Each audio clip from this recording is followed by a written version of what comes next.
Assalamualaikum warahmatullahi wabarakatuh. Alhamdulillahirabbil alamin, wassalatu wassalamu ala asyrofil anbiya'il mursalin wa ala alihi washabihi ajmain. Asyhadu an la ilaha illallah wahdahu la syarikalah wa asyhadu anna Muhammadan abduhu wa rasuluh. Bapak, Ibu-ibu, peserta seminar internasional yang kami hormati, keynote speaker kita yang kita muliakan, kembali kita bersyukur kepada Allah dengan mengucapkan alhamdulillahirabbil alamin. Kita berselawat buat Habibullah, kekasih Allah, Nabi besar Muhammad sallallahu alaihi wasallam. Mari kita awali acara kita ini dengan berserah diri kepada Allah dengan mengucapkan basmalah. Bismillahirrahmanirrahim.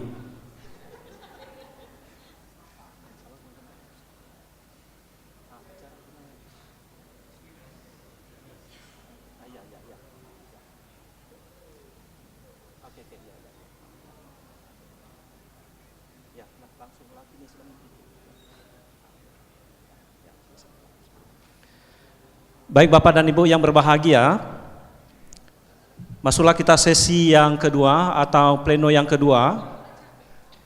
Di waktu yang sangat berbahagia ini, kita dipandu oleh atau sebagai moderator oleh Dr. Zul Amri MED. Beliau adalah dosen Fakultas Bahasa dan Sastra Inggris, dan beliau adalah Kepala Pusat Pengembangan Pembelajaran LP3M Universitas Negeri Padang. Kepada Al-Mukarram atau yang terhormat Bapak Dr. Zul Amri MED, dan sambil kita berikan A+ buat beliau.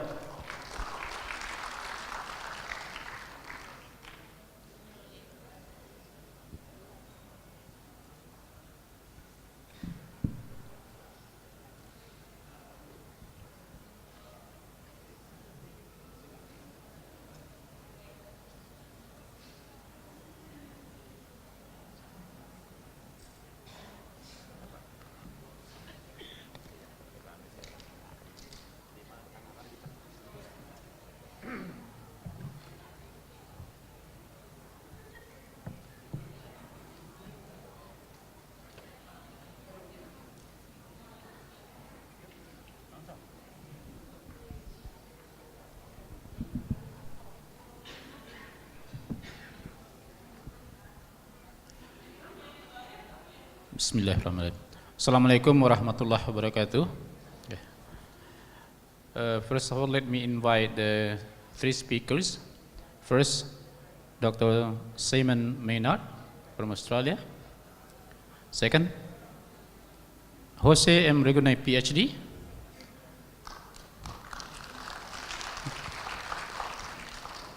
From Philippines. And the third one is Dr. Indrajit Pal from Thailand.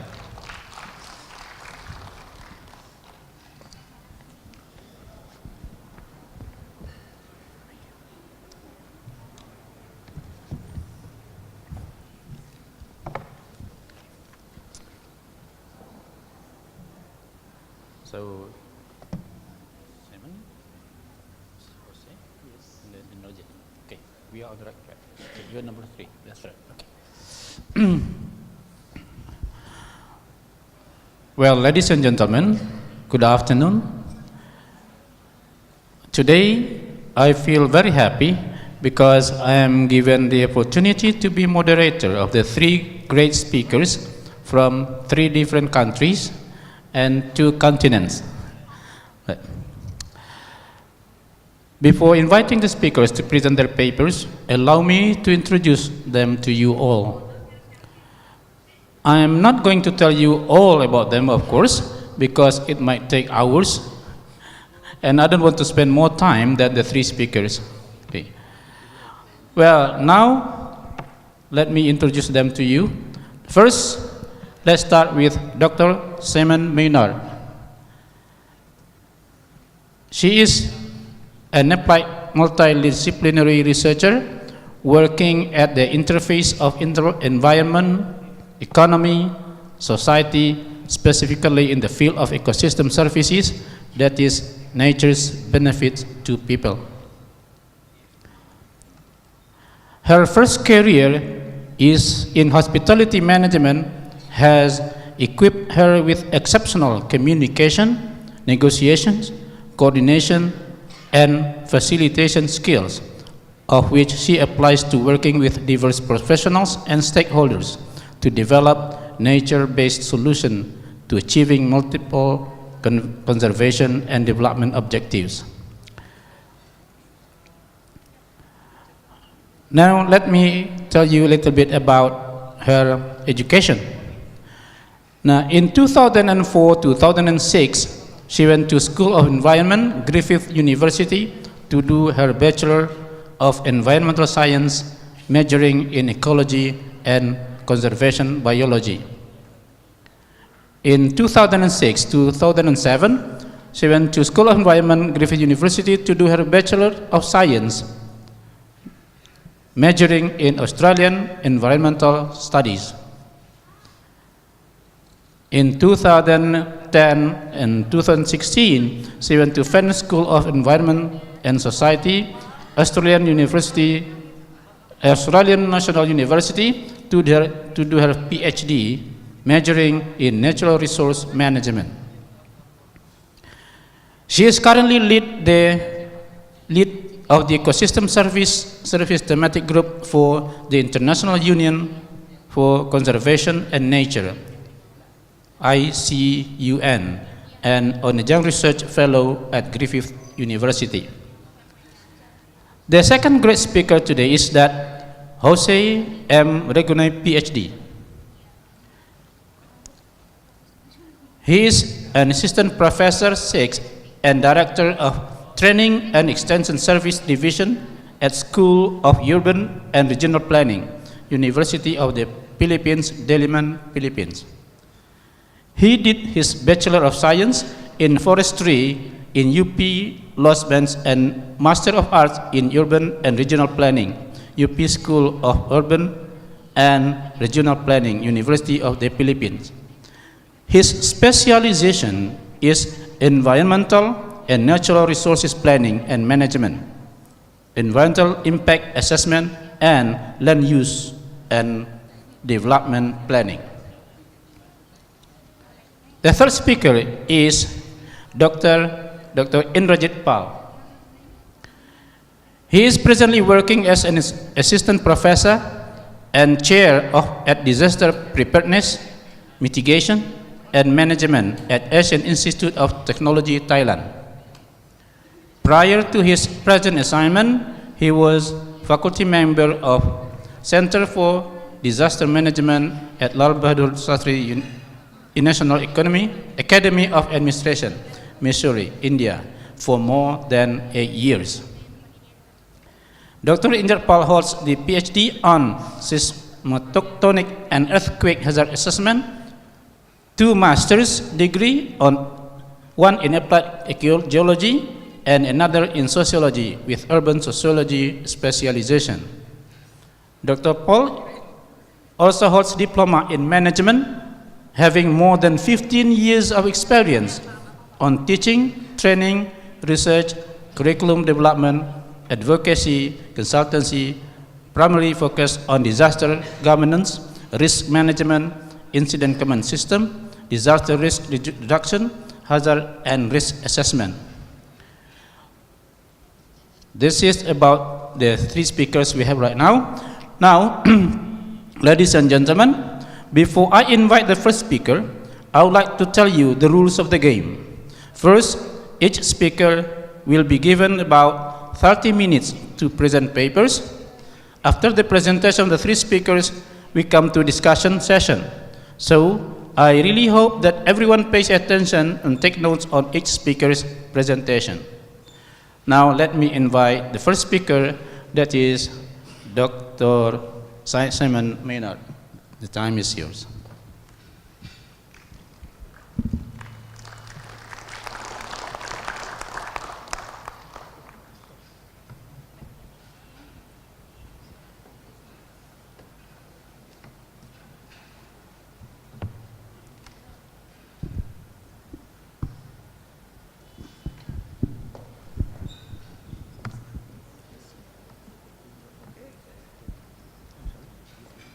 Hello?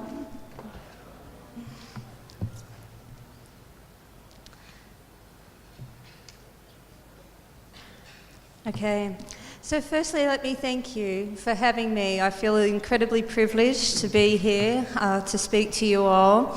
I would like to thank the chairs for the invitation, as well as my good friend Jonna Visser, who invited me to be here. I'm also going to start my talk with an apology. I have quite a large amount of text in my slides. I was unsure about the levels of people's English, and often people find it easier to read English than understand when I speak. So I left the text in the presentation for you, so if you can't follow me, perhaps you can read it later. I would like to just have a quick show of hands, if you don't mind. I'm going to be talking about ecosystem services today, and I would like to just see how many people are familiar with this term. Put your hand up if you're familiar with the term ecosystem services. Not a lot of people. Okay. No problems. Well, don't be afraid by the term. The term is just the technical term that people use, ecologists and economists, to talk about those good things or those benefits that people get from the environment. It's that connection between nature and people, and looks at how people value different elements of biodiversity and ecosystems. So my experience, my expertise is in methodologies for identifying, measuring and valuing these ecosystem services. And I've worked across the world with different stakeholders from different sectors, different disciplines, developing methodologies for these assessments at different scales, and trying to apply ecosystem services concepts into their current decision-making or activities. So I'm going to talk to you about contemporary environmental issues and the role of ecosystem services in providing solutions.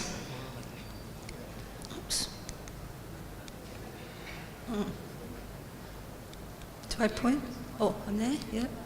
Okay, sorry. I'll get used to this. So here's a few contemporary environmental issues that we are all experiencing, whether it's at the local or the global scales. I'm not going to go into all of these issues because I believe there's more better experts in the room on each of these issues, and in fact my presenters coming afterwards, my keynote speakers, they will be talking about some of these as we go, and I'm hoping to learn more about these from you over today and tomorrow. But basically, in our relentless drive for economic growth and in our current state of increased population, we're putting increased pressure on natural resources. We have increased natural resource consumption, increased pollution, increased land degradation, increased species extinction, and now we're starting to compromise social equity and human well-being. These issues are multi-scalar, they're multi-sectoral, and the impacts of these environmental issues affect all of us. We all contribute to these environmental issues, and we all are impacted by them as well. These issues are and will be continuously amplified by climate change. The facts on climate change are out now. It's time to believe them. We have increased sea level rise, ocean acidification, increased drought and flood and extreme events, heat waves, again, greater species extinction, and this is going to continue as we go forward. We need to start finding innovation solutions to sustainable development. We need to be limiting the effects of climate change, and limiting these effects of climate change is necessary to addressing these issues and moving in a way forward that's more sustainable. On a positive note, however, countries are starting to come together and to develop solutions to these big issues. They've now agreed on a set of 17 Sustainable Development Goals and targets. Research done on these Sustainable Development Goals in terms of ecosystem services recognise 3 ecosystem services in particular: water and food provision, habitat and biodiversity maintenance, and carbon storage and sequestration contribute to 14 of these 17 Sustainable Development Goals. On the global scale also, there's now a whole range of platforms and programs that are recognising the role of ecosystem services in addressing these environmental issues. Most people are familiar with the Intergovernmental Panel on Climate Change, but less people are familiar with the Intergovernmental Science Policy Platform on Biodiversity and Ecosystem Services, or IPBES. And perhaps even less are familiar with the United Nations Environment Programme and their Global Environment Outlook, which is now on their 6th assessment. And both the IPBES and GEO programs conduct assessments of the status and trends of biodiversity and ecosystem services at global and regional levels. At the national scale, governments are starting to recognise this too. And in fact, the UK was pioneers in this space with their National Ecosystem Services Assessment. And since then, many other countries have been doing these national assessments as well. Brazil, Canada, Russia just released their national assessment a few months ago. And in Europe, there's actually a mandate that national governments across Europe are now mandated to identify, measure and map ecosystem services and include this in their national policies. Also, which is getting a bit exciting, is that governments are also starting to recognise that how we traditionally measure economic growth through gross domestic product, it was never intended to be a measure of human well-being. Gross domestic product does not consider unpaid labour, such as the volunteer work that goes into nature conservation. It doesn't consider how wealth is distributed across people. It doesn't consider people's health, their happiness, their personal security from extreme events, social connectedness, and in fact, it doesn't measure anything that you value that doesn't have a monetary measure or is not included in the economy. So we need to have new paradigms, new economic paradigms to address these environmental issues. And that's what the United Nations and the World Bank have been doing. The United Nations has been developing their system of environmental accounts, which many nations have now been taking up. At the local scale, there's too many to list. There are thousands of local scale ecosystem service assessments. They're in all countries of the world. So the recognition of doing these assessments to create awareness and education amongst stakeholders who, as I say, everybody impacts the environment through these environmental issues. Everybody is impacted by them and everybody influences them. So what's common across these assessments, whether it's a global, national or local scale, is that these assessments are generally single scale. These organisations are focusing on the global level or the national level or the local level. They're also for a single purpose, for education, for information, to raise awareness. They're usually intended for a specific audience, such as national governments, and they provide policy recommendations to governments on how to address some of these issues they identify. But global scale assessments are difficult to translate into actions at local scales, where many of these biodiversity relevant decisions are made. And these local scale assessments do not include national or global scale constraints, so it makes it very difficult for these local scale assessments to translate into policies. So I argue, and as I say, I've been involved in the development of a lot of methodologies. I've been involved in IPBES and GEO and the work in the UK and the work in the US with the Environmental Protection Agency. And I think it's great to do these assessments, and to conduct an assessment, there needs to be some sort of method or framework that underpins it. And I argue that the framework that we're developing is more important than the actual assessments that are being developed. And that's what I want to talk about for the rest of my talk. So when I'm talking about a framework from here forward, there's two parts of a framework that are important: the information and the tools. To have a framework to conduct an assessment. So when people are conducting assessments on ecosystem services, they're trying to identify, measure and value these ecosystem services, the things that you care about. And they need information to do this. So there's got to be some components for assessment. They need to identify ecosystems, what the ecosystems are and where are they located. They need to develop classifications of ecosystem services. And the project that I previously coordinated in Southeast Queensland, for example, identified 28 ecosystem services. And there also needs to be methods for valuation, plus more. The tools, they need to have tools to conduct these assessments, both for decision support and communication. And these might be conceptual models, but there might be maps or spatially dynamic models, but even a website where people can go and get access to the information and the assessments themselves. So a framework, as I define it, is a structure to solve or address complex issues. It provides both guidelines and tools to work with to conduct these assessments.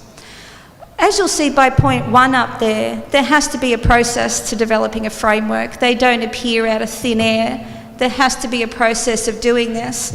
And a lot of the times that's done through focus groups, workshops, expert opinion or literature reviews. So to give you an example of a framework, I'm going to present the Southeast Queensland Ecosystem Services Project. Just a quick example, I have 2 slides on this. I coordinated this project for 8 years. I was tasked with 2 things to do. The first was to bring all the stakeholders together to agree on a method or a framework for identifying, measuring and valuing ecosystem services. So we needed to bring business and industry and state government, local government, federal government, community groups, NGOs, bring them all together, any stakeholder to the Southeast Queensland region, and get them to agree on a method so we could conduct assessments. That was my first bit. The second bit is, of course, you don't just want to develop a framework, you want to use it. So the next was to get this framework included into statutory planning policy for the region. So hitting on that process to develop a framework, there was over 190 professionals involved in this framework's development from across all the different stakeholder groups at different scales. It was extremely transdisciplinary and transsectoral. The philosophy behind the process of doing it this way was the idea that those people or those stakeholders most likely to apply the framework developed the framework. So it wasn't me developing it and it wasn't my organisation, it was about getting the stakeholders to develop their own tools. And the second part was that those most likely to be affected when you actually apply the framework and you conduct an assessment, the outcomes of that, people are going to be affected by the decisions that are made from the outcomes of those assessments. So those people most likely affected by the framework's application were going to be involved in the valuation and prioritisation of ecosystem services. So this is the framework, the information and tools. There were 3 main elements to this. We had lists and descriptions of our 4 components for assessment. We identified the ecosystems and where they were. We identified the functions or the processes occurring in those ecosystems. We identified the services that those ecosystems performed. And then we identified different constituents of well-being that ecosystem services contribute to.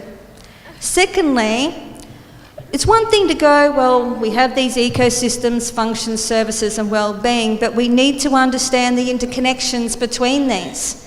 So these connections between those 4 components are brought together through a series of scores in matrices.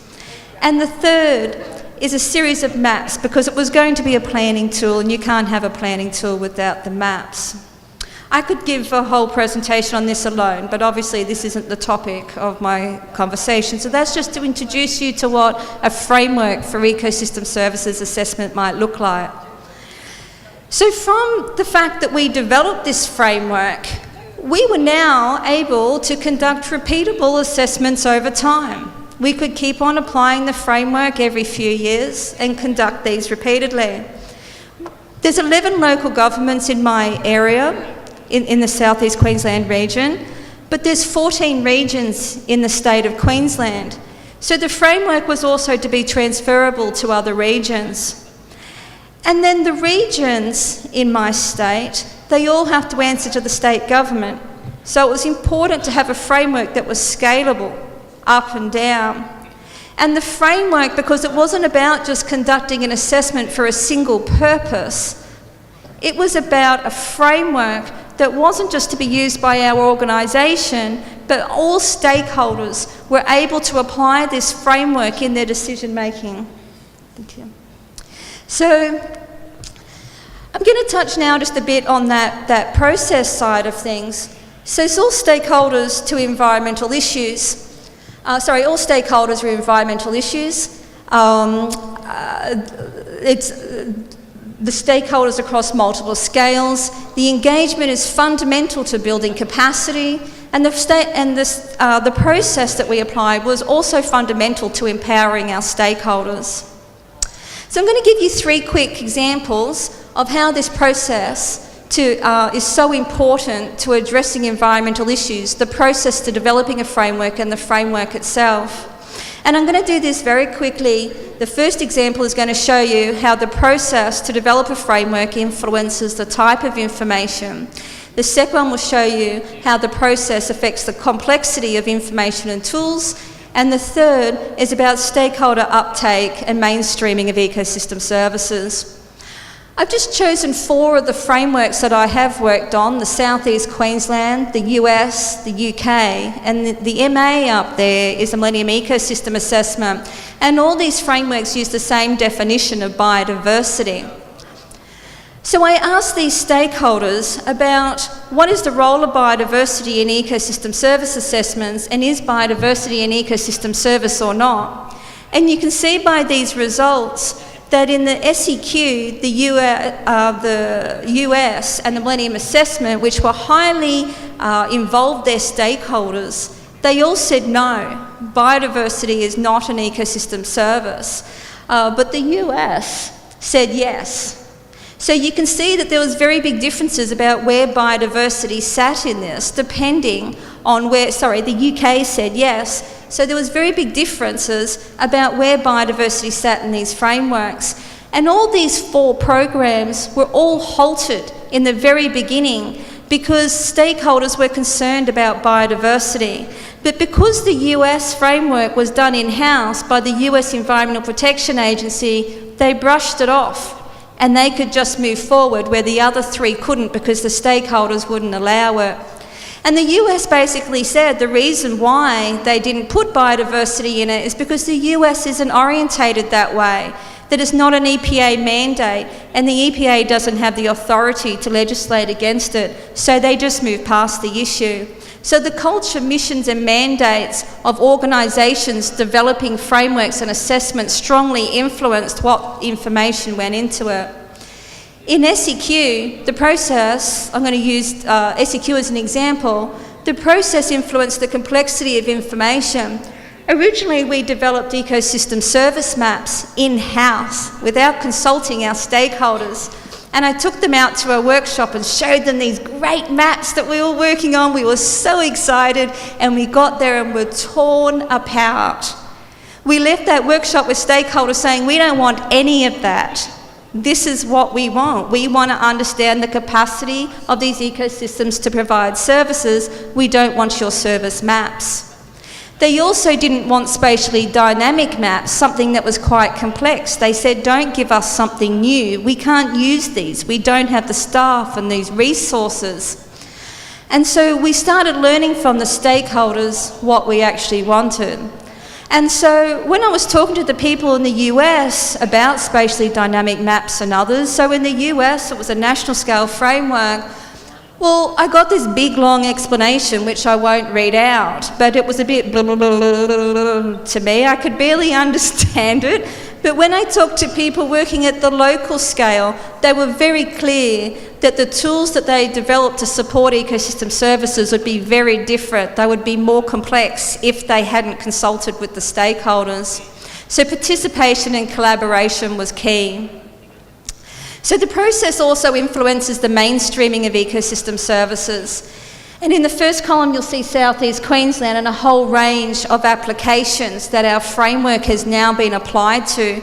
In the UK, it's also been highly influential. There's been a white paper developed on it, and countries around the world, including our Murray-Darling Basin Authority in Australia, has been using the UK framework. And the Millennium Assessment, well, people that work in ecosystem services, that's the most famous of frameworks as well.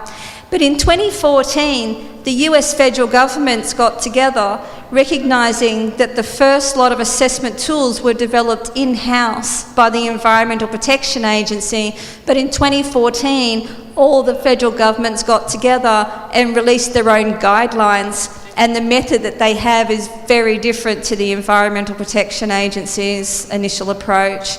So collaborative development of these tools was key.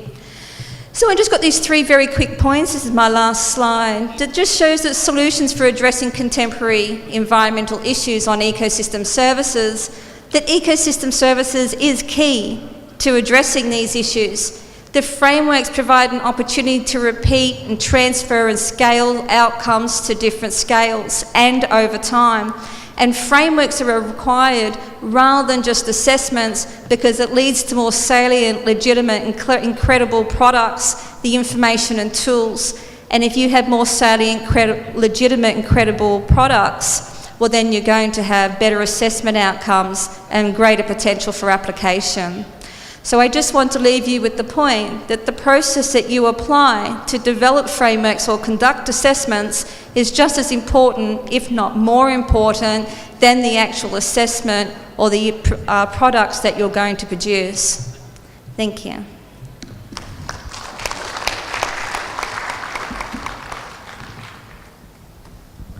Thank you very much, Dr. Simon Mainar, for the great presentation.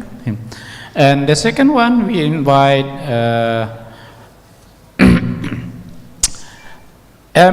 Jose M. Regune, PhD, and everyone must think that if he's not from Indonesia, must be from Malaysia or Brunei, but in fact, he is from Philippines, right? And the time is yours.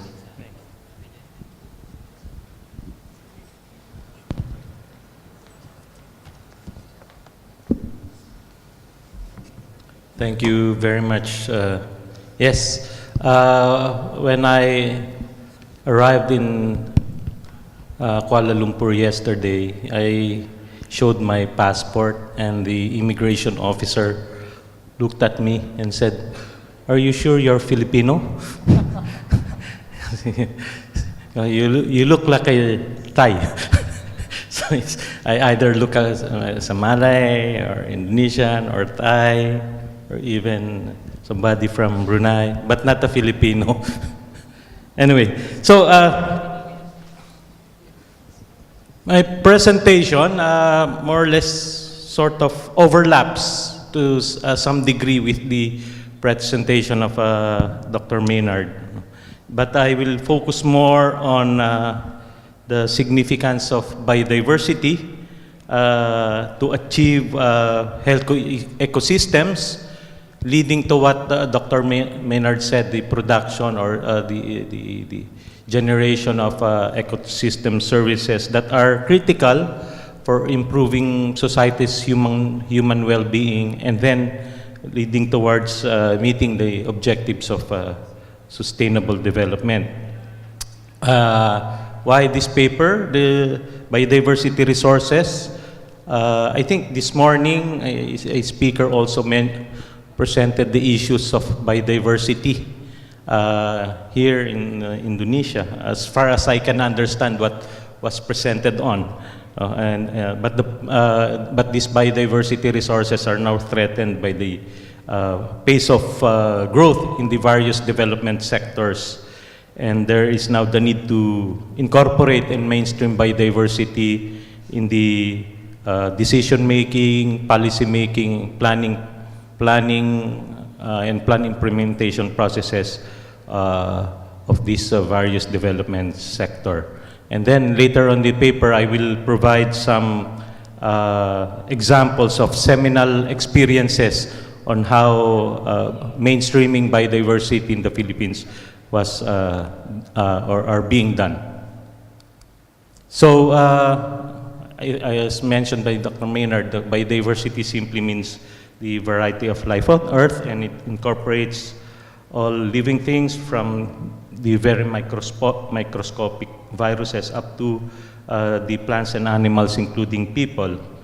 And biodiversity includes the expansive landscapes of ecosystems such as forests, rivers, lakes, farmlands, even urban areas. We have biodiversity in urban areas and the coastal and marine areas that host these living things. And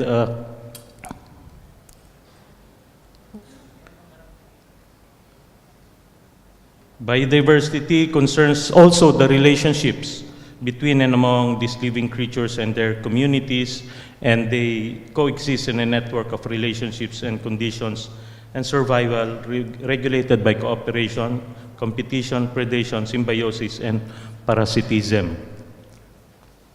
This delicately balanced interrelationship we usually refer to as the web of life is the source of food, fresh water, wood, and genetic resources, and all other benefits, as already mentioned by Dr. Maynard earlier. No? And us, the human community, have an essential role in keeping this web of life in balance.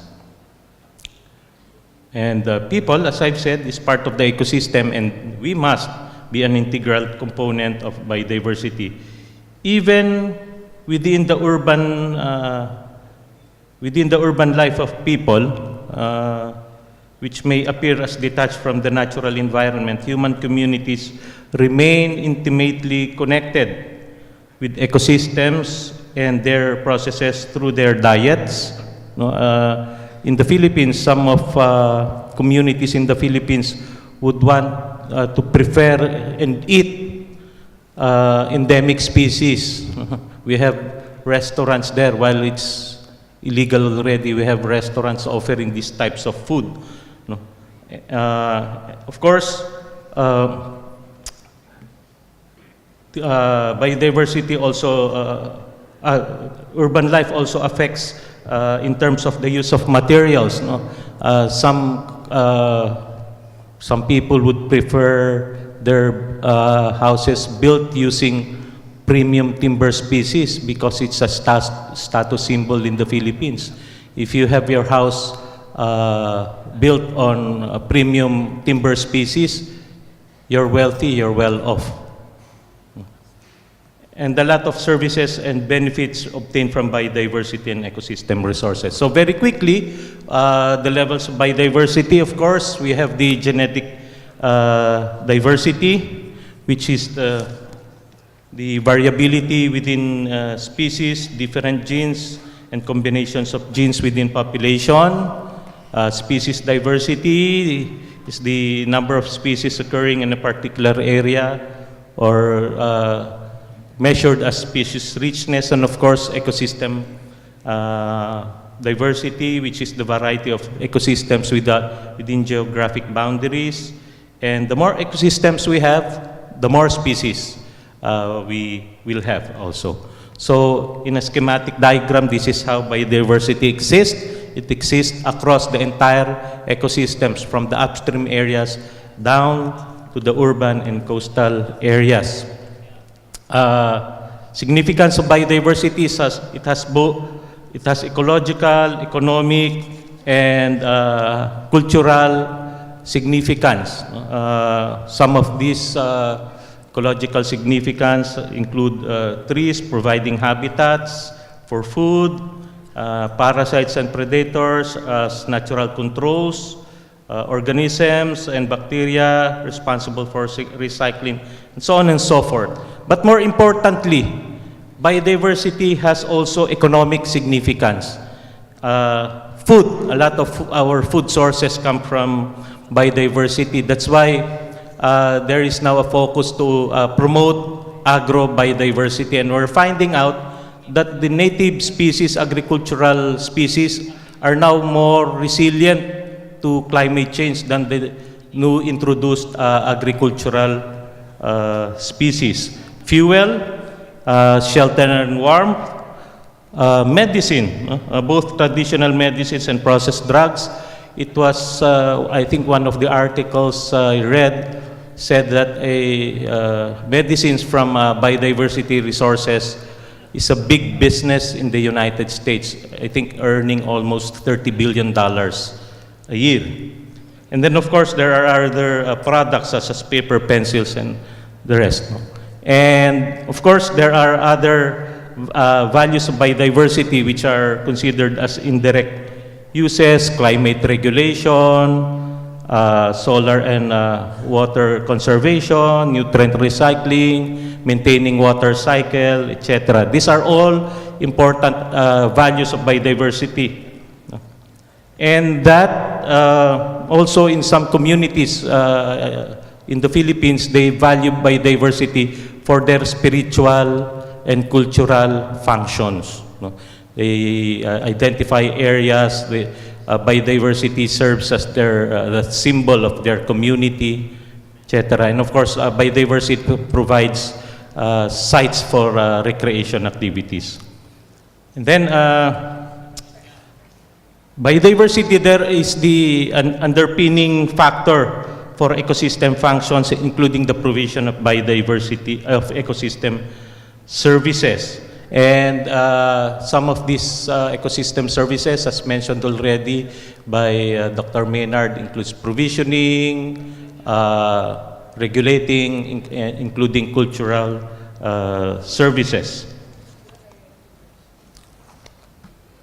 Okay, so just to relate, this table provides a schematic example of how biodiversity values is linked with ecosystem services and how we try to identify areas as to their biodiversity value. So you'll have aesthetic and recreational value. These are areas valued for their outdoor recreation activities. There are biological values. These are areas valued because of their they are habitat of variety of wild flora and fauna.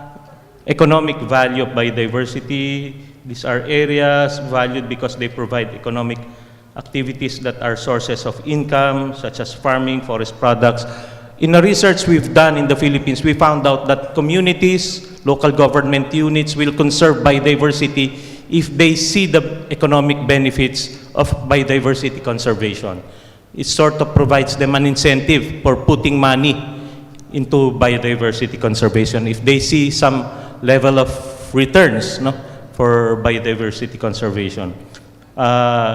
Biodiversity has also its historical values because they are places and things of natural historical significance, and also they allow future generations to know and experience areas they are now. There are intrinsic values of biodiversity. There are learning values of diversity because we can learn about the environment as regards to biodiversity, life-sustaining values of biodiversity, as I've said, spiritual and cultural values, subsistence values, especially for those people, communities residing either within or surrounding areas of high biodiversity values. And of course, therapeutic value. These are areas valued because they contribute to the mental and physical well-being of communities. So this diagram just provides a schematic representation of how biodiversity contributes to the functioning of ecosystems that would provide ecosystem services that would generate improvement in human well-being, measured in terms of basic materials for good life, health, security, good social relations. But despite of the significance of biodiversity, biodiversity is now really threatened in terms of losses because of direct exploitation, habitat loss, introduced species. A lot of species are now being introduced in high these are called at times referred to as invasive alien species. Human-generated pollution, especially both soil and water pollution, population growth because of the increasing demand for human enterprises, and then global climate change. So the response was that biodiversity became part of the sustainable development agenda. Sustainable development goals. There are 2 specific goals relevant to biodiversity, goal number 14 and goal number 15, which is life below water and life on land. So these 2 goals are those specifically relevant to biodiversity conservation. In addition to that, the strategic plan for biodiversity 2011 to 2020, or what we call the ICHI targets, was formulated and agreed on by the Convention on Biodiversity. That outlines the various goals for biodiversity conservation. And number 1 of this goal outlined in the strategic plan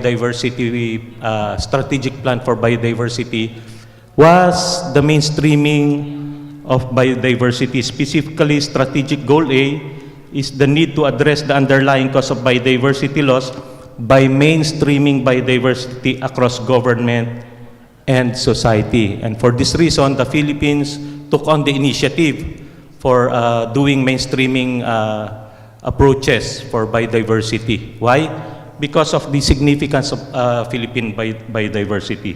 The Philippines is among the 18 mega-diverse countries in the world.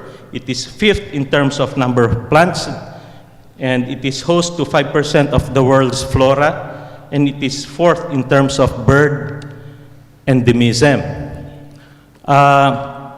This figure provides an analysis of the problem of biodiversity loss in the Philippines. Really, the core problem is the fragmentation of the key biodiversity areas, or the areas of high biodiversity, resulting because of the threats of unsustainable agricultural practices,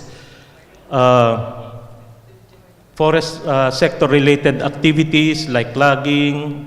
Although in the Philippines, I think similar to Indonesia, we've already banned forest logging, but still there are activities that they're doing timber poaching and logging in these areas. Mining is a key issue in terms of biodiversity, especially mining activities in biodiversity-rich areas. And of course, land conversion for human settlements.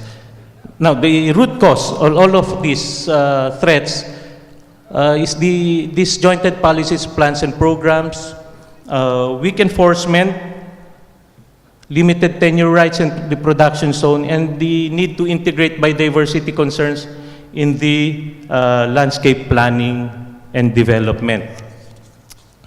In 2012, the government of the Philippines, with the assistance of the United Nations Development Program and the Global Environmental Facility, undertook a project called the Partnerships for Biodiversity Conservation, mainstreaming in local agricultural landscape. In this project, biodiversity mainstreaming has been defined as one that integrates or weaves biodiversity conservation, goals, policies, and strategies, and sustainable use of biological resources into the policy making and planning structure, mandates, processes, implementation mechanisms, and monitoring and evaluation frameworks of various development sectors at the national and local levels. And what are the mainstreaming approaches that were adopted by the Philippines in that project, there were 6 approaches. One is on mainstreaming biodiversity impact assessment at the national and local levels. The next approach is framing a national policy and program for biodiversity-friendly agricultural practices. The third component is the strengthening of the enforcement of wildlife trade regulation. The fourth is to encourage biodiversity-friendly businesses and enterprises. As I mentioned earlier, communities, including the private sector, will help in biodiversity conservation if they see some sort of economic returns also for conserving biodiversity. Thematic 5 is the need to integrate biodiversity in the local land use and development planning of local government units. At the end of the day, it's the local government units who would be responsible in protecting their own biodiversity resources. And finally, the sixth approach is the need to develop a biodiversity knowledge management system. And I think a key component there will be the one presented by Dr. Maynard, no? The framework for doing biodiversity assessment that can be part of a biodiversity knowledge management systems. So what are the major strategies adopted to support these mainstreaming approaches?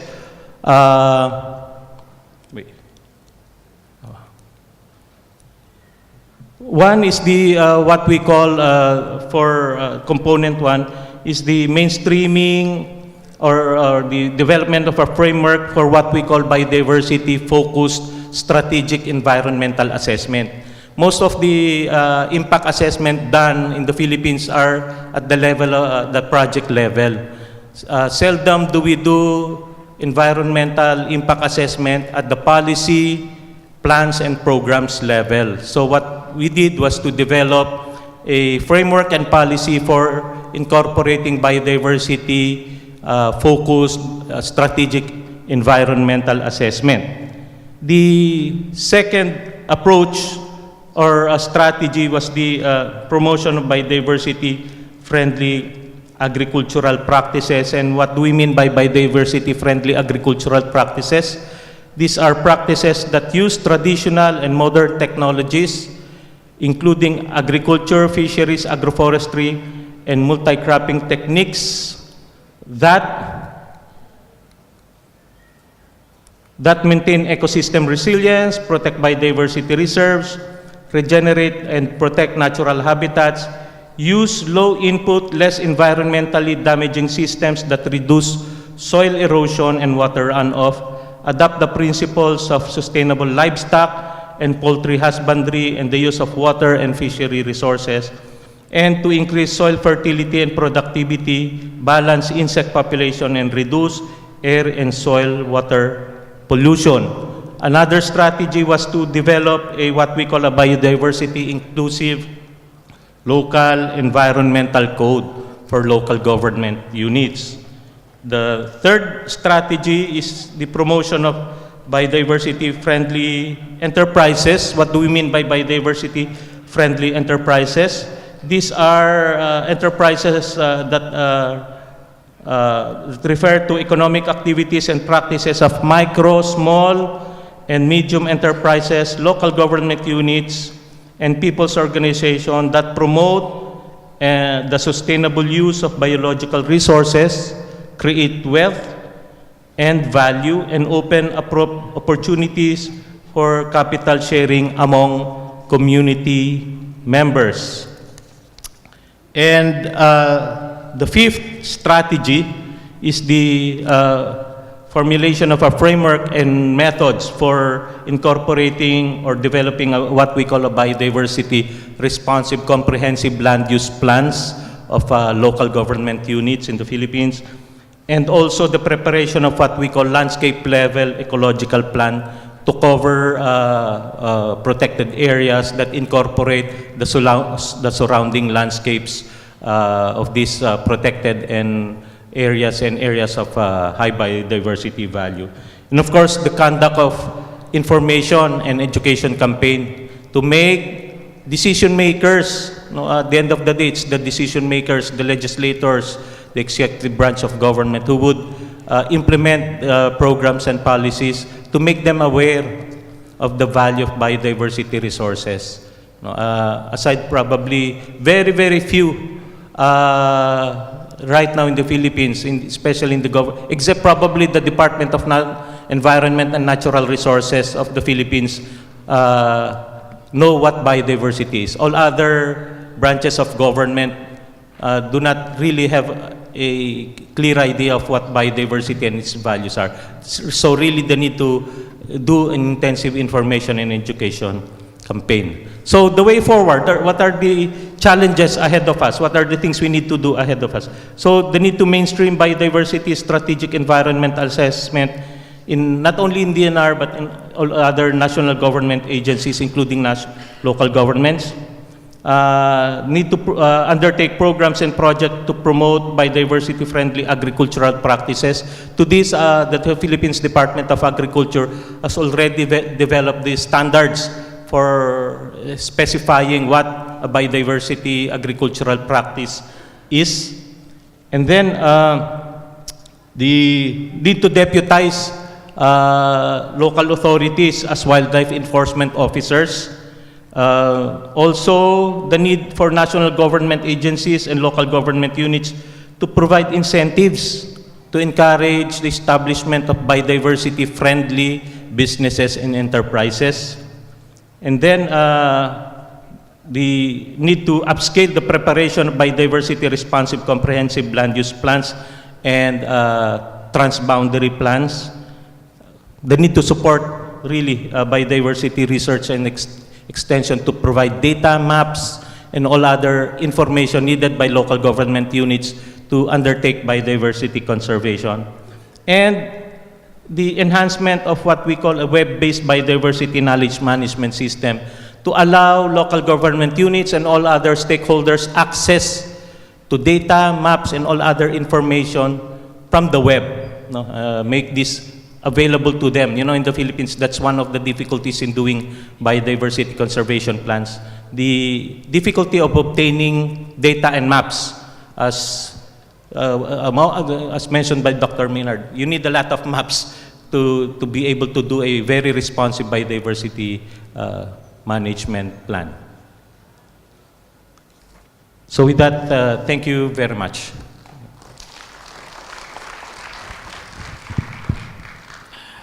Thank you very much. Judging from the physical appearance, we must say that he is from Indonesia, Malaysia, or Brunei. But judging from his language, oral presentation, we can say that he is from Philippines, because his language is influenced by Spanish a little bit. Well, the next speaker, let's invite the next speaker. That's Dr. Indrajit Pal from Thailand. Now the time is yours.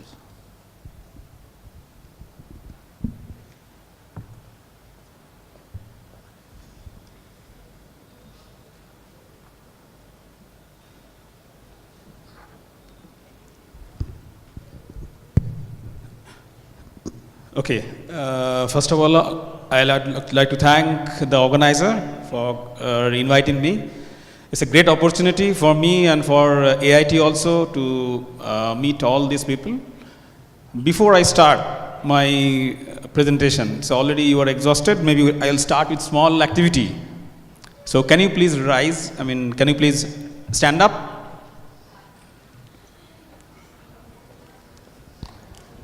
Stand up. All? Okay. Now we have 30 seconds. Small game. Your first name, you just remember reverse way. First name, reverse way. If your name is ABC, you have to remind CBA. Who will be the first? Raise your hand. Remaining 30 seconds. I put my clock already here.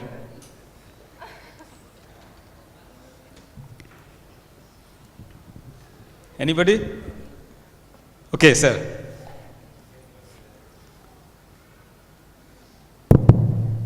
My name is Suparmoko. So when you reverse it, okom rapus. Great. So we have some small activity and competition also. So thank you so much. Please sit down. So we'll start. Now wake up. Okay. So I'll start with a little background of AIT. Where from I'm coming, and from there are some faculty also already graduated from that university. So AIT is located in Thailand, and it's an international institute.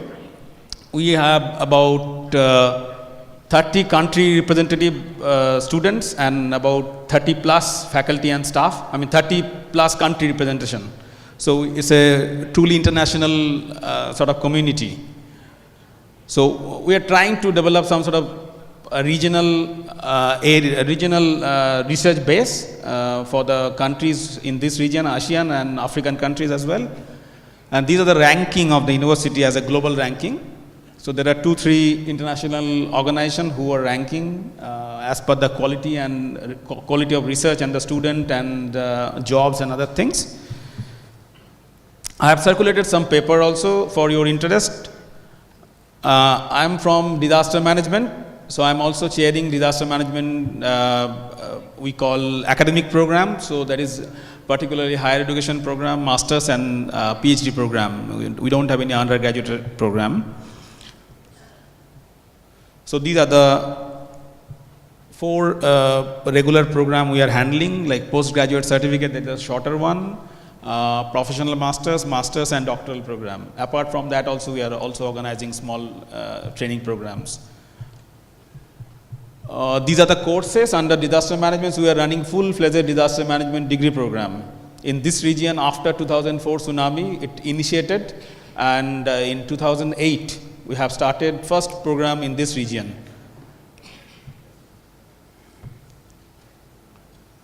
This is one of the international conferences I organized last year. I also circulated one announcement for next year conference. So I'll be happy if some of your faculty member, even student, can participate in that program.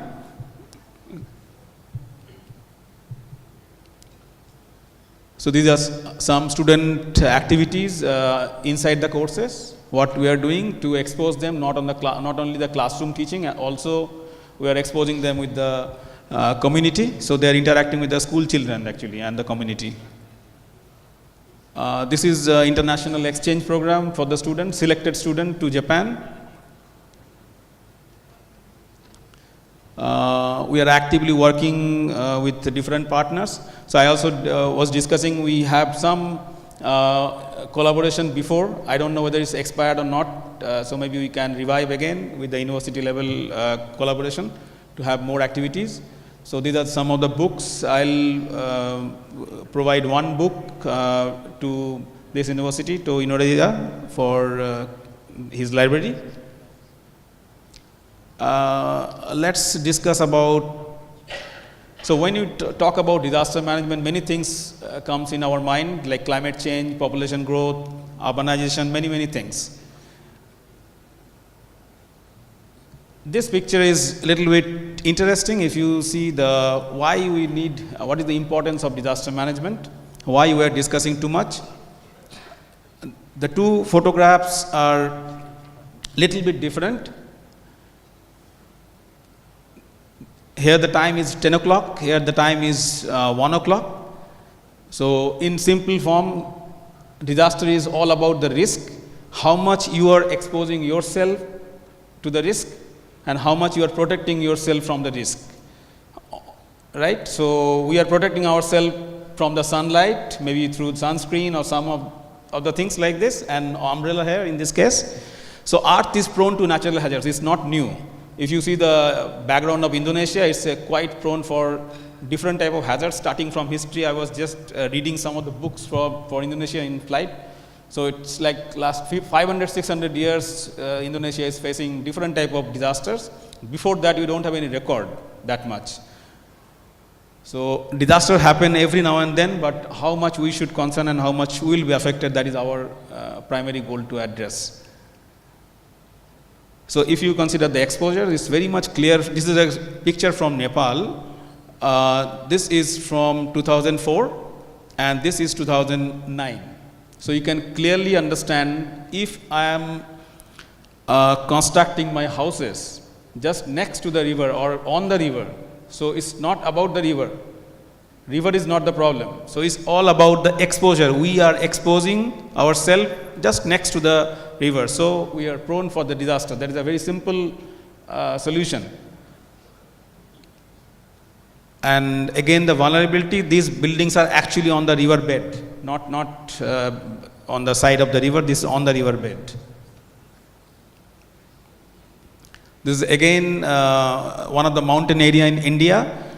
If something goes wrong here, like the flash flood happened in 2013 in this region, I was also present during that time, not exactly in this place, but in some other place in the same province. This was the situation, and the building was collapsed like this, like a small structure. So what do you call? This is a natural disaster or man-made disaster? We often call this is a natural disaster, like flood. We all know flood, cyclone, and this type of things are natural disaster. Okay, so this confusion is there. There is nothing called natural disaster in the UN sort of books. So they call natural hazards. When we are compiling something that become natural disaster. This is also interesting. I mean, how many hazards you can find out in this picture? How many? Can you please count how many different type of risk is present in this picture?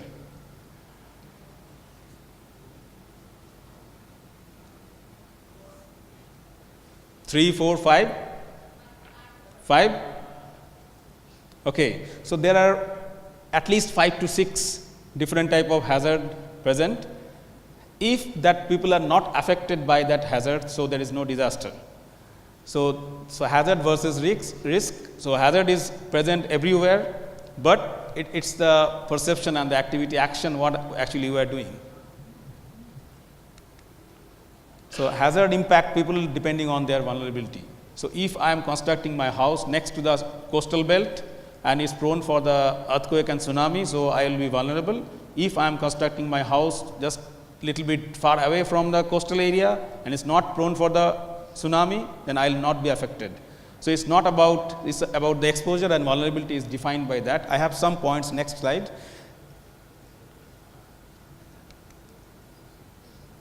I think you heard about 2015 Nepal earthquake.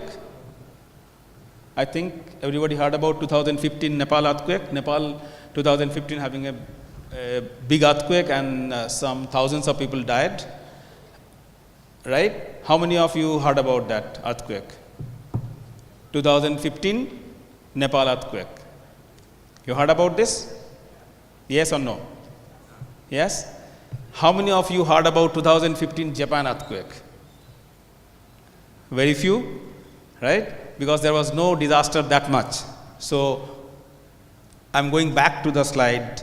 Like every hazard, that was a hazard in both the cases. So Nepal was affected by some earthquake, and almost same magnitude earthquake happened in Japan also, but disaster was not there that much, people not died. So we cannot call that activity, event as a disaster. So that is a hazard in both the cases.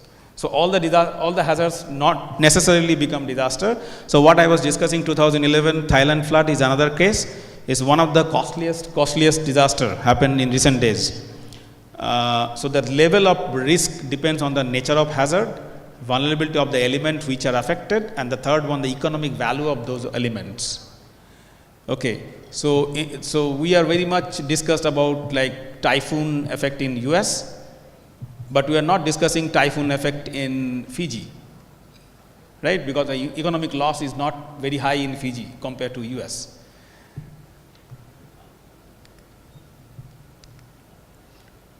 Okay, so my concern is this part. This part is you actually can't see the area. We can't see the map. So all the points are defining about some sort of events, geological events or meteorological events, means different type of disasters, either flood, cyclone, tsunami, earthquake, like this.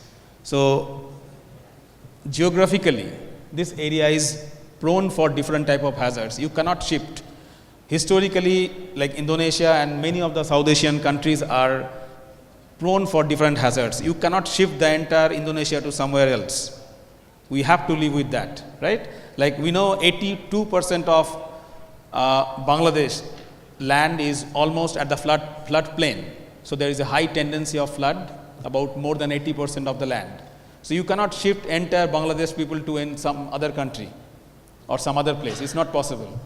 So geographically, some places are very much vulnerable. So we can't do anything on that. So what we can do, we can prepare for some better option by the disaster will not be affected. So this is some facts like 2.8 trillion economic loss, $2.8 US dollar from 1970 to 2013. Only 40%, about 40% loss incurred from this region only. Okay, we're many of us familiar with this. Like one disaster happened, then we have the damage and loss assessment. Like recently we have faced one earthquake and tsunami. So immediately we'll start with need assessment and damage and loss assessment, then followed by the response. So that is all start at the same time. Then recovery is a little bit longer. Then reconstruction and rehabilitation. Then the mitigation and prevention. Once the phase is over, then we'll start with that preparedness, capacity development and all this stuff. So as a whole, we can divide in two aspects, like pre-disaster and post-disaster activities. So these activities are called crisis management. When I have heart attack, I'll go to the hospital, but I'll not take any precaution before that. So if I take precaution before my heart attack, then it's the pre-disaster. So if I take something after the heart attack, then it's the crisis management. Right? So something like this. But now we are primarily focusing most of the cases in the crisis management because it's visible and it's very easy to address sometime. In 2005, globally, we have tried to shift from crisis management to risk management to reduce the human and monetary loss. But how much we have succeeded, that depends on the country. Some countries succeeded a lot, some country is in the middle. This is the evolution of the disaster risk reduction as per the timeline in which year what type of policy internationally came. So last we have seen 2015 Sendai Declaration and Sendai Framework we call SFDRR, that is 15 years plan from 2015 to 2030. So we have four priority areas.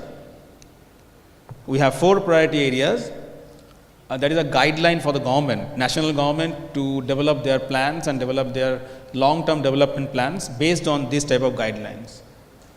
Okay. And in short, during lunchtime we are discussing, like most of the time we are developing some structure, very much complicated, which is not very much understandable. For academician, we are trying to consider everything as a part of the research, but many times the academician is not going to the field for the application. There are some administrator or some government people who are applying this. So they might not be understanding all these issues, all these too much of complicated things, maybe. In that case, maybe we can generate some very, very standard or very simple version of that. Like we can do risk assessment, we can develop some dialogue with the community, and then we can do some action. Right, very simple. How we'll do, then in step by step we can go in detail. Like the person who is concerned about the road transport and road construction, they don't need to know too much about the pipelines and the water flow and all these things. So it may not be complicated for them if we provide only that simple information to that group.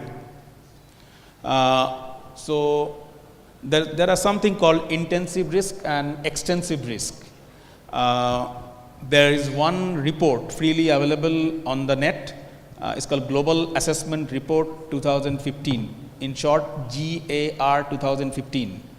You can freely download that, and that information, most of the information I'll be discussing in another 4 slides are available there. So intensive risk in short is high severity and low frequency. Like recently in Sulawesi we have earthquake and tsunami, but that type of earthquake and tsunami is not happening every year, right?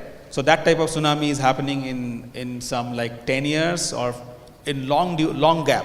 So the frequency of that type of disaster is very low, but the intensity of that or severity of that type of disaster is very high, and death toll and everything is very high.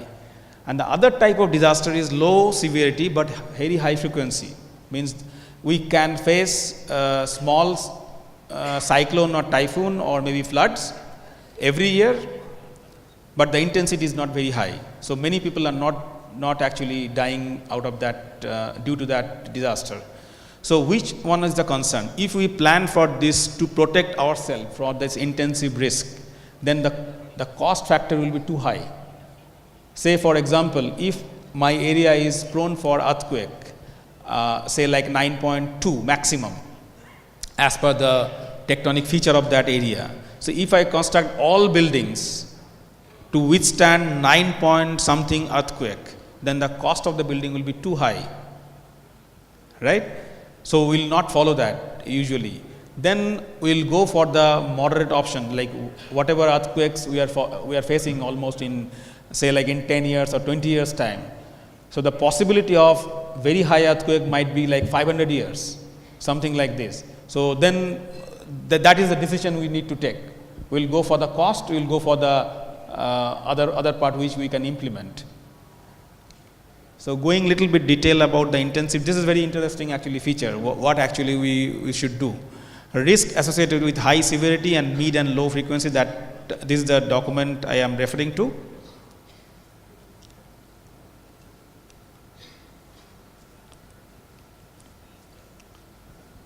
It's not functioning.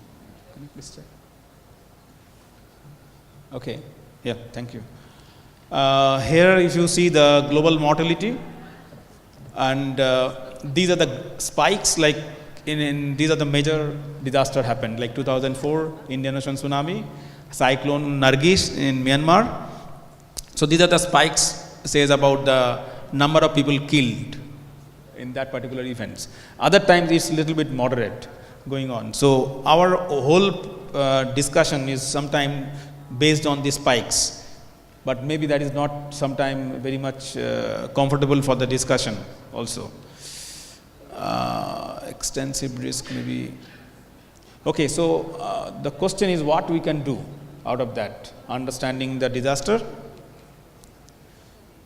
This is a very common feature. I found this very interesting. I think we may need to update our disaster recovery plan. This one suggests we all run around circle shouting what to do, right? So maybe we have planned something, but we have not seen what is inside, right? Because I was not, or you are not involved in that planning process. Some consultant or some academician or somebody developed that plan may be very good, but I don't know as I implemented that plan. So when the situation comes and I will open the plan and we'll see like the plan is like this, and that is not actually usable plan. So what science and technology can contribute. So I'll quickly go through the science and technology can contribute. There are some example of tsunami warning system. Before 2004, I think you might be aware about the tsunami 2004, right? Directly impacted here. So before 2004, this region and even the scientific community was not too much aware about the research on tsunami, right? So there was tsunami before, so historically.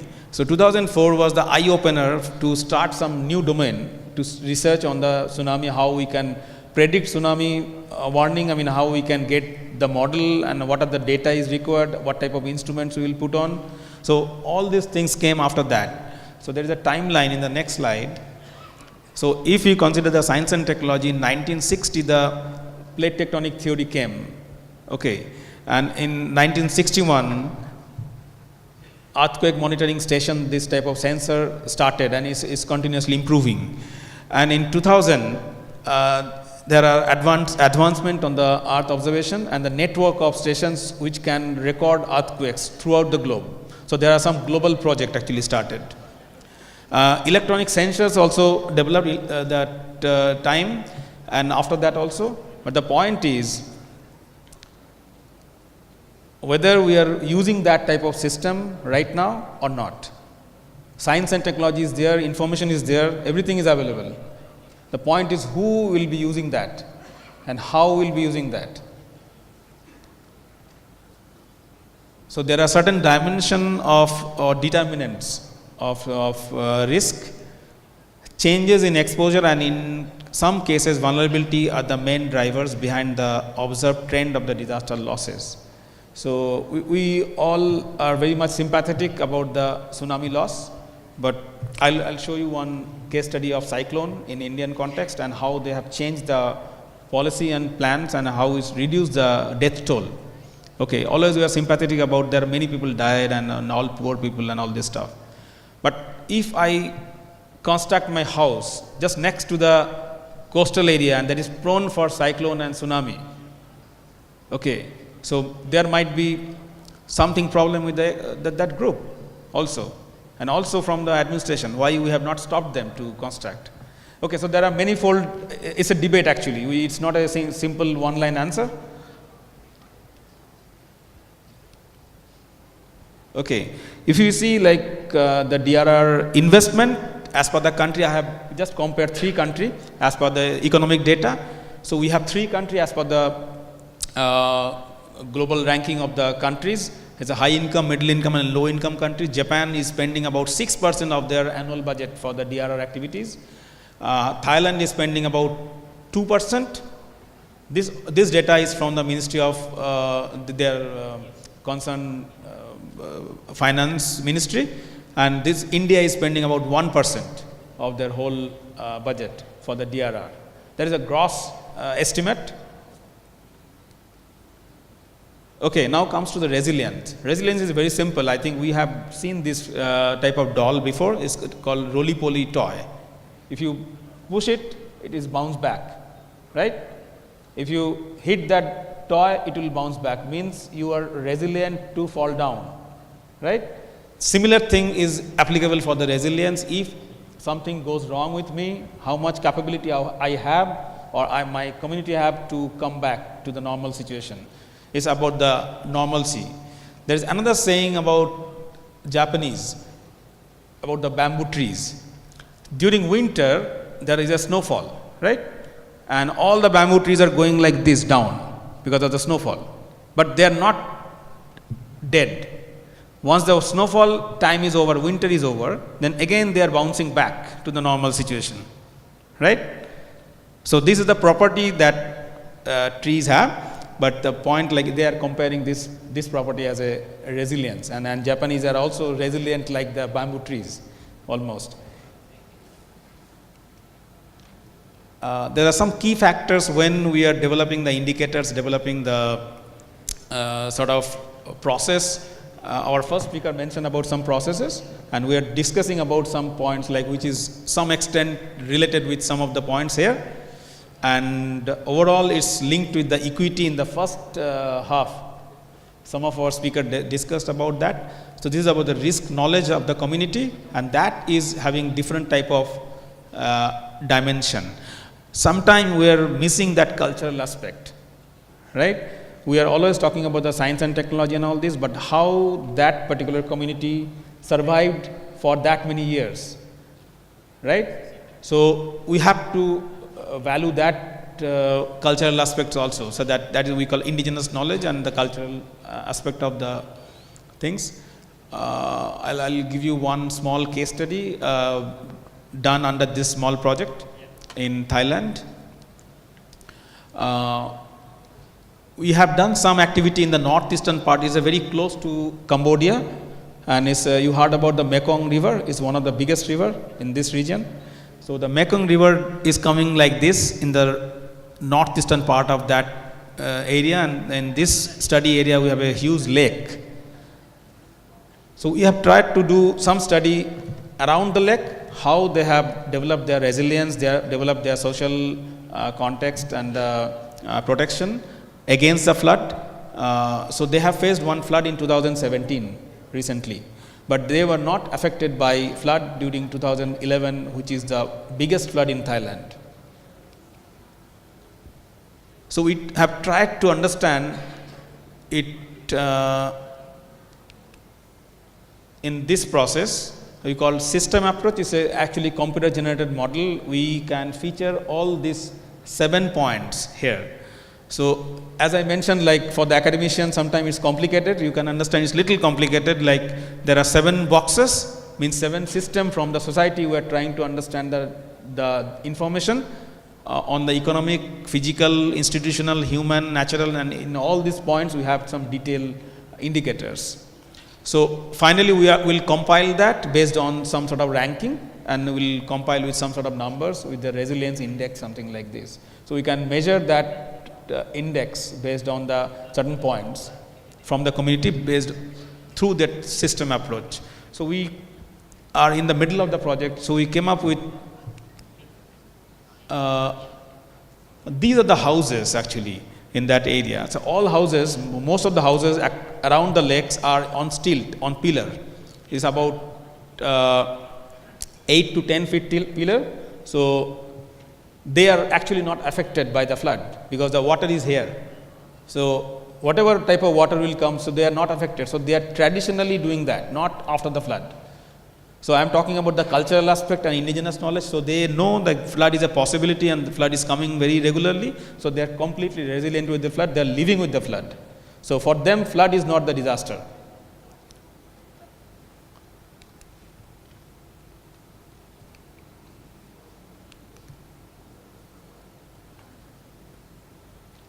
Okay, all these photographs we took from the field, and these are the livelihood they are doing, and this is also kids watching that.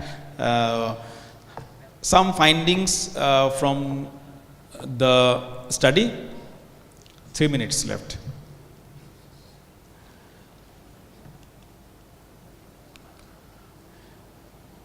Okay, I'll quickly go through another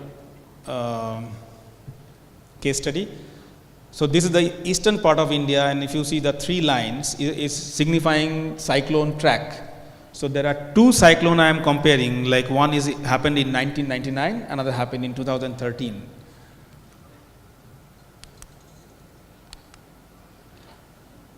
So these are the data for 2 cyclones in 1999 and in 2013. The intensity of the cyclone is almost similar, like category 5. But the death toll, if you see, is 10,000. That is a little bit less estimated as per the government record, but it's about like 25 to 30,000 people died. And here is 2 digit. That is also official record. But the point is in this 13 years of time, about 14 years of difference, what happened to that particular area? Like they managed to reduce the death toll, a huge number. Okay.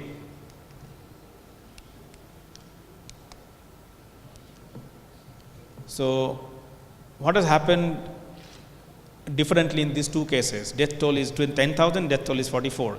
It's an effective early warning system they have developed in these 14 years through the government. Information dissemination process also developed. Preparedness and mass evacuation system developed. And also the government policy and institutional framework. That is a policy from the national government to the local government. Okay, for the sake of time, we can quickly. But my major concern is this one. Like we have a scientific and knowledge group. We are trying to develop all these things through the research, and there is a policy group who may not be connected with that research group, what people are doing actually for that region. So there is a huge gap between these 2 groups, many of the times. So there are about 8 pictures, how we are thinking and how you are thinking possibly. So here you can say the customer means the community. We need a simple solution of this type of things. When we explain to the person who is constructing that, maybe it's not correct or their understanding is not right. So how the project leader understood like this, and how the analyst designed, okay, and how the program wrote,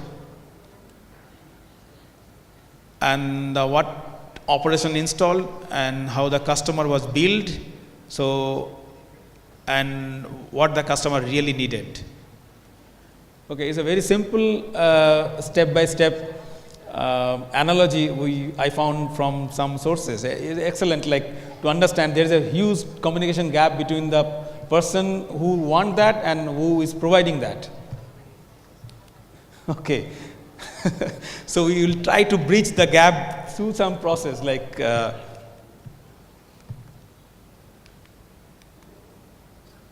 okay, this is another problem, like always we are coming up with a big book or disaster management plan. So that is also a challenge sometime. This is my last slide. So I exceeded 1 minute something, little bit. This is like difficulties in data sharing among different countries and even the economies and even within the country. Last year we have some conference in Philippines. So we are discussing about like there are 3 agencies who are generating maps, same maps or similar maps. Okay, but nobody is like organization A, B, C, all are generating similar thing or close to similar thing, but they are not sharing with each other, and there are some gaps between the maps also. Okay, so this is one of the key issue, like more research required on cause and consequence of the disaster in South Asian countries especially. Lack of higher education specialized in disaster management. We are not that level of highly educated on disaster management. We need to find some linkages through the different platform. Like this is one of the platform I need to also communicate like to the administrators. Lesson learned from the previous and disaster awareness and knowledge to the community. In my last slide, I would like to invite you for my next international conference in Bangkok in March 2019. And I'll be organizing one webinar on 20th November.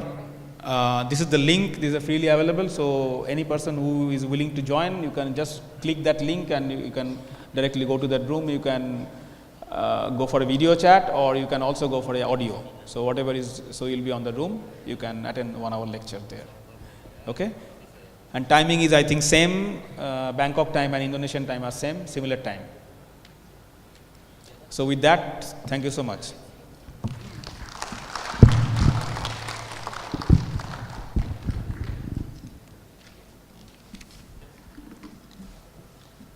Thank you very much, Dr. Indrajit. Different from Jose from the Philippines, that we might think that he's from Indonesia, but Dr. Indrajit is from Thailand, but you think that he is from India, you are right. Originally, he is from India. Okay. Right, now let's go to the next sessions. I don't want you to go out from this room with some questions left unanswered or some problems left unsolved. So now we open the discussion session. Now, for the first session, we invite 3 questions. With the password, say your name and your institution. Okay, thank you. Right, one from my right side, the lady, and then one from the middle, and then one from the back side. Okay, let's start. Since you have been standing, so your time first. Assalamualaikum warahmatullahi wabarakatuh, and good day, ladies and gentlemen. First of all, I would like to introduce myself. My name is Shukra Ahamda from the doctoral program in environmental science, Padang State University. Thank you for the time for me. I would like to ask a question to Ms. Dr. Maynard and Dr. Jos Regunei and Dr. Indrajit. I have one question to 3 presenters today. My question is, what do you think about the disaster mitigation and communication of ecology to overcome the ecology problem in Indonesia?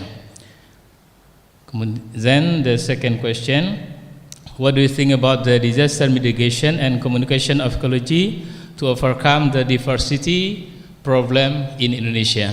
Thank you very much. Assalamualaikum warahmatullahi wabarakatuh.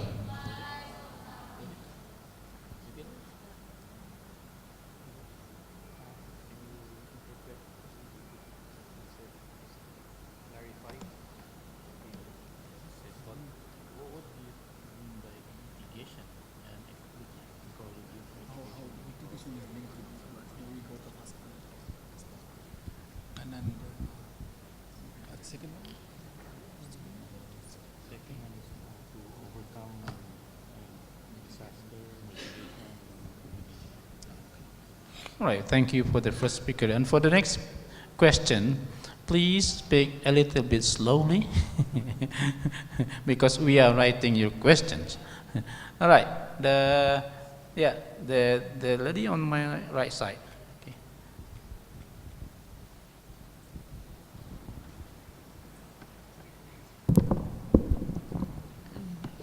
Hello, my name is Asti, and I represent of Center for Environmental Studies, Universitas Gadjah Mada, and the undergraduate student of Department of Environmental Geography. So I would like to ask Dr. Paul about, in Lombok, we know if we don't have a basis data about the disaster occur, so what is the priority sector need to recover, and what is the consideration if we don't have a basis data? Because when we need to think about the resilience, before the resilience, it means the disaster is already occur, and when the disaster occur, we need to know what the priority sector need to recover. So I would like Dr. Paul, what the consideration when we make the priority sector. And the second, I would like to ask Dr. Regnai about, is the disaster in biodiversity expert judgment think that disaster is the cause of a biodiversity loss or the creator of biodiversity? Because in Yogyakarta, most of people who living near from the Merapi volcano, when the disaster happened, they come far away from the Merapi, but after that, after the resilience or recovery time, they come back to the Merapi volcano because they have a research like to mining the stone or they have the fertilized soil. So is the disaster the loss of biodiversity causes or the creatures? And I would like to inform all of us, also the speaker, actually our National Agency for Disaster Management or BPBN already make apps in Play Store or iOS to know about the INARIC. So actually our government in Indonesia already connected and integrate the digitalized with disaster management. We have INA rigs in the App Store to know the potential disaster happen near us, and we can know the nearest evacuation point. It's just the information. Thank you so much. You're very welcome. Okay, thank you. Bu Asti from Universitas Gadjah Mada. Yeah, right. The next, please, Ibu. Thank you. Assalamualaikum warahmatullahi wabarakatuh. My question is addressed to Simon Menon. Oh, yes, my name is Rosiani. I'm from Agriculture Faculty, University of Jambi. My scientific background is human ecology. My question is addressed to Simon Menon. It's a so great presentation. That's the three elements, as you mentioned, about the importance of process. I agree with that. Yeah? And all stakeholders contribute to the contemporary environmental issue. And fundamental to empowering stakeholders, recognition they can contribute their own development. Of course, yes. But it's so difficult, I think, how to improve them with the participation and collaboration and awareness and education, how to do it. It's like that. That's one. And of course, we need like base data and metadata with the know about the process, because the process, I think, is not so easy, of course, yeah. But three, and I know I try to know and learn about the process when you mention about that. I think that if every stakeholder follow as you mentioned, would be no disasters, no fire, no flood, and no everything. In Indonesia, like on the village, we have on the urban, suburban, there are like upstream and downstream. We try to calculate, like you said, that ecosystem service assessment, yeah, like local wisdom did it and farmers did it. That the process is so difficult to make like bank data or base data and metadata to support the process. Thank you. Okay, I got 3 questions. The first questions for all, so we give the times to everyone. Start with Dr. Indrajit. Okay, thank you. It's quite nice to get this question. Like, first one was asked about the mitigational measures, how we can do the mitigation, and there is a difference between mitigation and prevention. So sometime in my last slide I mentioned about we don't have adequate information and knowledge about the disaster related things, so many times we are using many different terms for different meaning. But for mitigation, absolutely correct. Like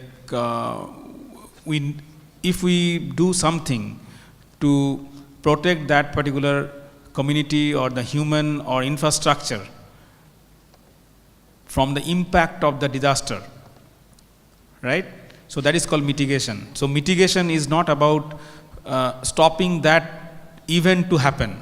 If we do that activity, that is called prevention. Say like we are constructing one dam to protect the downstream community for flood, right? So that construction is called prevention. We are trying to prevent the flood, not the mitigate.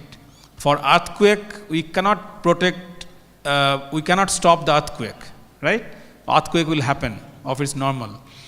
So earthquake will happen. If earthquake happens, so we cannot prevent earthquake. So for earthquake, there is no prevention method. For earthquake, there is no prevention method, only mitigation. So if earthquake happen, then in that case, how we will protect that particular building or infrastructure? So that activity is called, or the development is called mitigation. So for different type of hazard, mitigation process is different. It's not one size fit to all, and with the region also, and it's changing. So that's why we have to, there are certain tools to understand. That's why we have to develop the like assessment tool.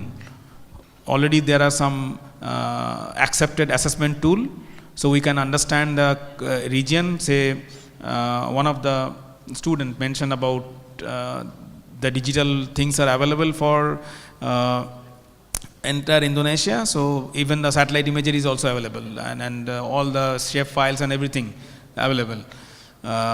So it's not a problem to get the data, but the point is, if you generate something out of that data, who is going to use that? If I am using that particular information for my publication and for some sort of teaching sort of things, then it's one of this use. But if that same thing, say like we are generating some hazard map of Indonesia or vulnerability map based on the demographic distribution, then if the same map is used by the town planners or some planners to develop for another 20 years plan, where actually we will develop or not develop, right? Then that is the real use. But there is a difference in the globally. If all the vulnerable areas are highly costly area, you know. Everybody know like the coastal area are very much vulnerable for tsunami, but the property cost of the coastal area is very high. I think you will agree with that. It's not in Indonesia, it's US also same, right? So the point is, we need to, again I'll go back to my point, like we have the assessment tool, we can develop that mitigational process, and what are the mitigational steps we can do. But the point is, need to convince the political groups and the administrator to take action. And maybe you can get some information on the ecosystem services for the mitigation measures. Okay, so I'll go first, and hopefully Dr. Maynard will be able to provide more full explanation. Okay, disaster mitigation and ecology. Immediately what comes to mind is what we call ecosystem-based adaptation to disasters we're confronted with. And as mentioned, ecosystems, healthy ecosystems resulting from conservation of biodiversity would, as one of the function, would provide various measures to address problems of disaster. Let me cite an example. The forest areas. As we all know, an intact forest vegetation would not only help in reducing impacts of downstream flooding, landslides, soil loss, etc. No? So an intact forest vegetation would do that. How about agricultural ecosystems? No? Agricultural ecosystems, we must be able to, one measure being explored right now to address the problem of disasters either due to flooding or drought because of extreme heat, would be the application of what they now call climate smart agriculture. No, they're trying to develop crops, agricultural crops, technologies that can thrive even in flood-prone areas. There are also crops being developed to survive and be productive in drought-prone areas. So that's an example of an ecosystem-based adaptation for the agricultural ecosystems. For the coastal ecosystem, coastal and marine ecosystem, as we all know, the Philippines had been a site for disaster because of Typhoon Hainan, or we call locally Typhoon Yolanda. And what has been found out was that coastal communities that have intact mangrove cover were less affected by the storm surge. No? So mangroves, if you protect them, they not only help you in terms of reducing storm surges, coastal flooding, but also after the disaster. You know, what was found out was that after the disaster, after the storm surge, the intact mangrove areas became sources of food.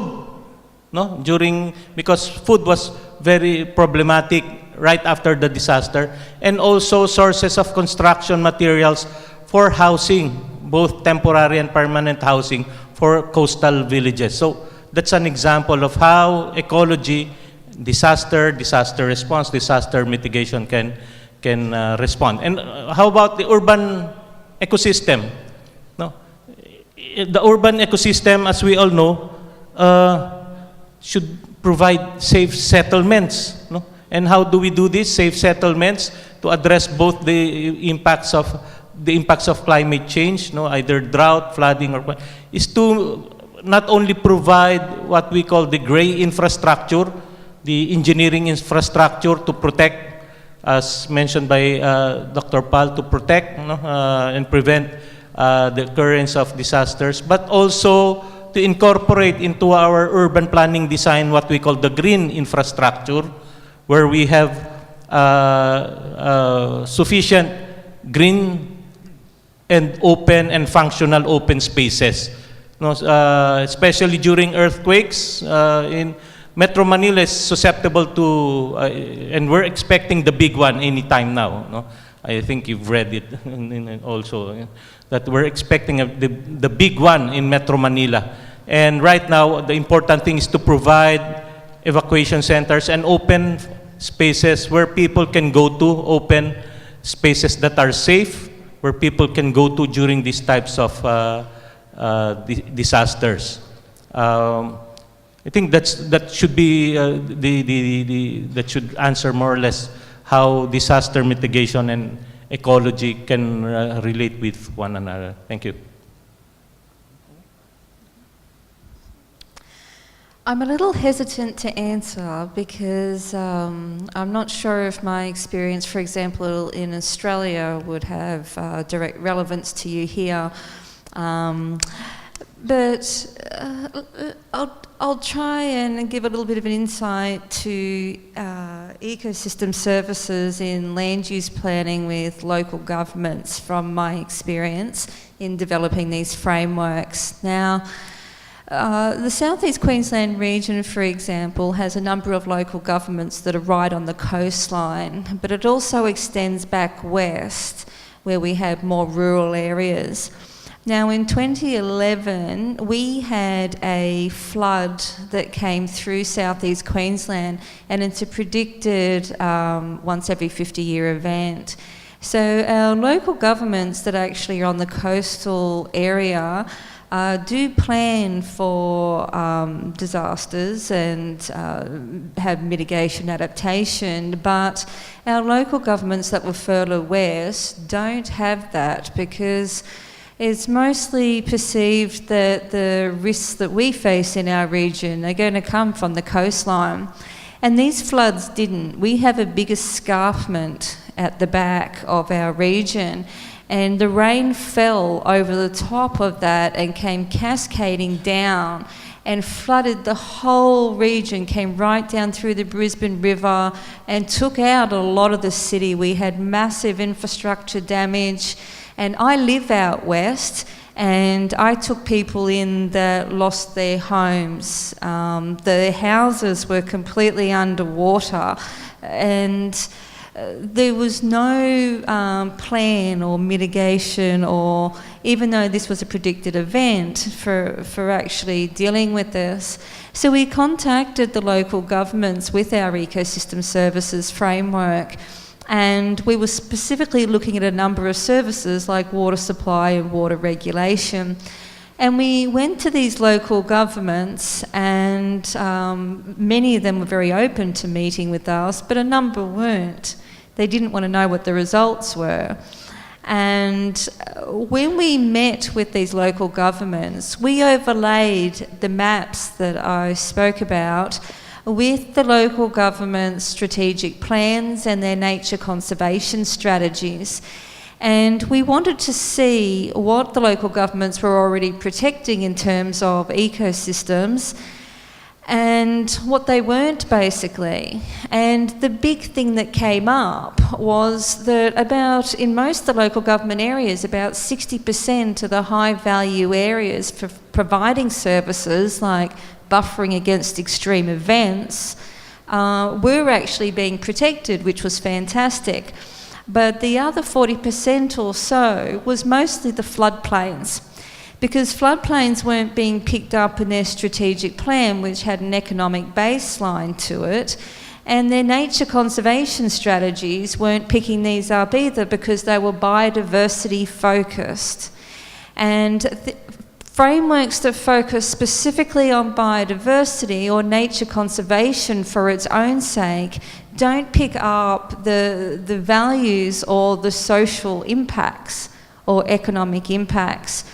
And so we could see the areas where the floods hit and where these, and it was very, very clear from this mapping that they just weren't protecting these.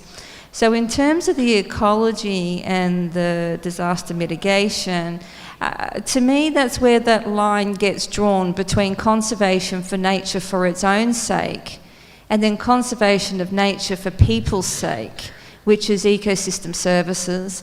And I don't believe you should just have one or the other. These things go together.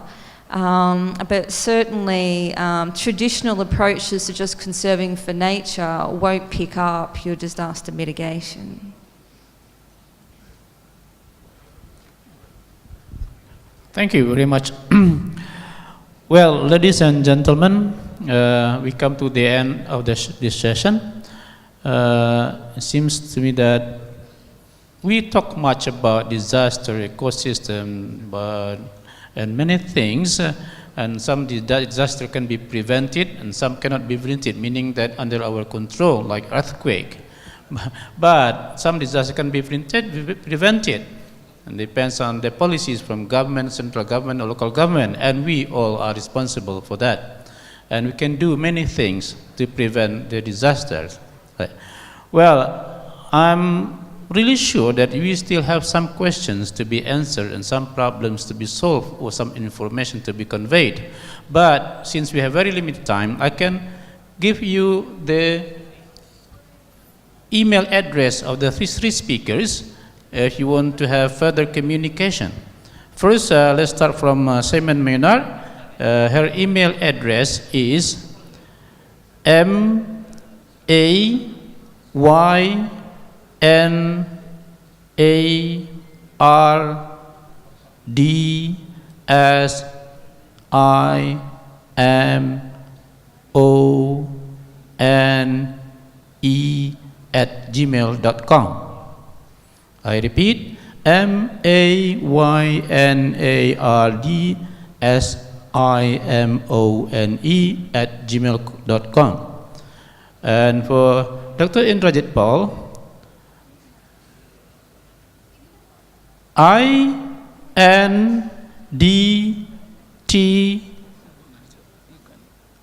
the first one. Okay. INDRAJIT.PAL@AIT.AC.TH.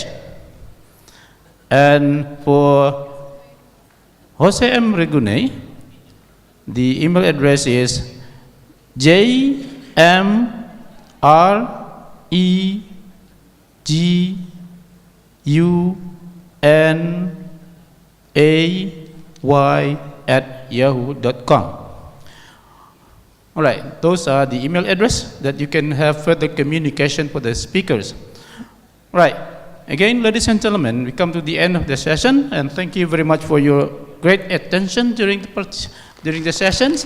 And I do apologize if sometimes make you unhappy. Right, again, give applause. And that's for me. Thank you very much.